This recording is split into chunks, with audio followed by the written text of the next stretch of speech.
We got company. Hey everyone, this is Hayden from Waiting to Load, and today we're going to list the COD series from worst to best. Now, on this list we will only talk about console and PC versions only, so no handhelds, also no remastered and no spin-offs like the Big Red One, or stuff like that. Main games only, which would be 13, not counting the brand new Call of Duty World War II, which releases tomorrow actually, recording this video. But we're going to start off with doing something a little bit different. Instead of going through the list starting from the bottom going to the very top, I'm literally going to give you the list starting from the top going down to the bottom, real quick, list it off. And if you don't like what you hear, skip it. Skip the rest of the video. Close out. You know, if you're like, oh, I already don't like your number one, I just saved you 10 minutes. You're welcome. Number one on my list, Call of Duty 2, then Modern Warfare, then the original COD, Black Ops 3, Modern Warfare 2, Black Ops, World at War, Black Ops 2, Infinite Warfare, COD 3, Modern Warfare 3, Advanced Warfare, and The Last is Ghost. So if you don't like that order, go right ahead, dislike whatever you want to do, or just stop watching. I'll save you some time. Because, you know, the worst thing is to watch a show that rhymes with botch, dojo, and then, you know, you hate how the list ends up even though you've already wasted 10 minutes of your life. So, you're welcome for that.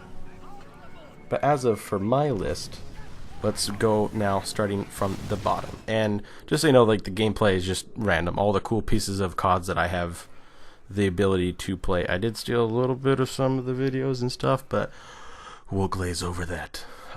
So let's start at the bottom. Number 13, Ghost. A common agreement that Ghost is a sack of potatoes that has been right for like 2 years. A train wreck, literally and figuratively, actually, in the campaign. Only redeeming quality was the dog. But the dog itself, 13 out of 10, and it's a good dog brand. But the rest of the game is what comes out of Riley's butt, if you catch my drift. Number 12, Advanced Warfare, the game that started boosting and the belligerent and disgusting supply drops. Gross. Not to mention the sexual deviance of one of the main cast people. That's just recent news. So we'll just glance over that. Just nothing. The game just didn't offer anything new other than the boosting and a couple of different elements that, you know, didn't last for the next one. Number 11 for me, and this is where I probably lost some people, Modern Warfare 3. People love the Modern Warfare saga, or trilogy, or whatever you want to call it, but 3 didn't do it for me. Lacking some of the sparks that 1 had in terms of campaign, and then 2 had in terms of multiplayer. It didn't keep one of those, I don't think. He went for the excessive, over-the-top Hollywood stuff that, you know, is fine and dandy in some CODs, or, you know, a little bit of it. What you're seeing right now could probably be, you know, Hollywoody, you know, if I put it into retrospect. But at least not in the grand scale of things. I mean, this is historically, you know, amazing. But, you know, I think it was Russia attacking New York City in Modern Warfare 3 is just excessive, I think. And just the multiplayer itself just didn't have the fun that Modern Warfare 2 had, and the campaign did not have the greatness that Modern Warfare 1 had. Number 10, COD 3. The amount of time that Treyarch had on this product shows throughout. Small campaign, decent multiplayer, I thought, for the classes and vehicles. And acting was kind of there. You know, they tried with the different countries. I mean, it was cool for them to add Poland, Canadians, British, Americans, French, Free Forces, the Free French Forces. Not really their fault. They did introduce the grenade return mechanic, so there's that, you know. And then the real-time events where enemies would pop up out of corners and attack you like this scared the poop out of me when I was playing this as a kid. So, you know, get some points for that. Number 9, Infinite Warfare. Boosting aside, the campaign was fun. It was kind of cool, you know. It took home the insaneness that is Call of Duty, or has been the last couple of years, and brought it tenfold, and it was actually kind of fun. You know, I didn't mind doing that campaign at all in comparison to other ones. Zombie had some shiny moments thanks to the developers' support of it. And the scrap system did allow the possibility to earn some supply drop weapons, but overall still irredeemable, and the fact that you had to buy that game to get Modern Warfare Remastered, which is not on this list, but it's okay because Modern Warfare is so high anyway. Number 8, Black Ops 2. Divergent Campaign Pass, based on your actions was cool. It was, bonus for our rating. Did have fun, zombies. Multiplayer fun with a pick 10 for the first time. All around good. Just, the others on the list are better, in some ways, in some shapes or forms. Number 7, World at War. Dark, gritty, bloody greatness. Eastern and Pacific theaters never looked so accurate. Introduced just to zombies for the first time and vehicles in multiplayer again. All around a great game, really. The campaign was, like I said, fantastic. Zombies, something that is literally a staple now that every one of the 3 developers have to put in their game. It's greatness all around. It's just, again, fighting better CODs. Number 6, COD Black Ops, the first one. Call of Duty never was so lit, pun intended. Fun zombies, great multiplayer, compelling story, really. I mean, Cold War era, had never been done in COD series, and they did great to where we haven't done that yet. All of it leads to a very solid game. And just the bomb-ass menu in general is just really cool. I mean, that gives me bonus points right there. That's just ingenuity. That's just them being cool and smart. Number 5, Modern Warfare 2. Tactical nuke, it's all over.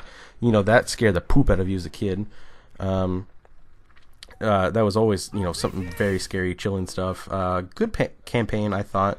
Not as good as 1, but I liked multiplayer Modern Warfare 2 almost more than Modern Warfare 1 because they built upon it, had fun kill streaks. The only downside was noob tubes and one-man army. That was a rough start right when the game came out and everyone started doing that. That's aside the point. Let's move on. Number 4, Black Ops 3. This is the real deal, people. This is a huge package for one game. Zombies, nightmare mode on campaign itself, multiplayer, and the free running. Sure, you think, free running is pretty small. Zombies is, if you get the DLC, then yeah. But, all of it does add up. I think they put a lot of work into it. It's one of the few CODs that I could say, yeah, that did deserve 3 years worth of time, They actually did it. Number 3, COD, the OG, numero uno. The one that started all with a fun, robust campaign that brought the masses to our beloved franchise. I had it in the very beginning of this video just to start off with nostalgia. Actually, scratch that. I think Black Ops is the beginning of this video. But then I had some normal COD, just original COD. Something that, a lot of us haven't played. I got the chance to play as a kid by playing it vicariously through my cousin while he was playing it because he had it on PC. But I did go back and play it eventually in my life, so I can say that I have played it, not the whole campaign. So it is the one COD that I have not fully done through. I bet I did like maybe 80% of it, enough to where I could accurately put that out at 3. It gets major brownie points for being the first and so successful and smart, Number 2, COD Modern Warfare, numero uno. The best multiplayer, almost out of the group. Probably people say the best multiplayer period out of all the games, which, arguably, that's a fair point.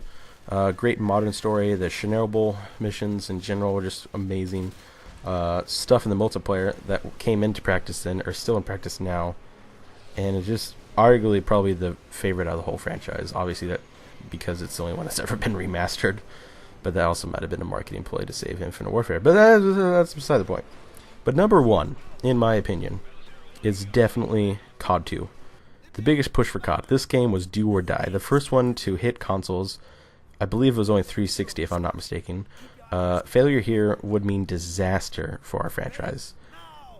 It won, though, with an amazing campaign, and by win I mean, did well. Amazing campaign that is all over the world, except for the Pacific, but, had to keep the T for teen. Gripping missions, I really thought.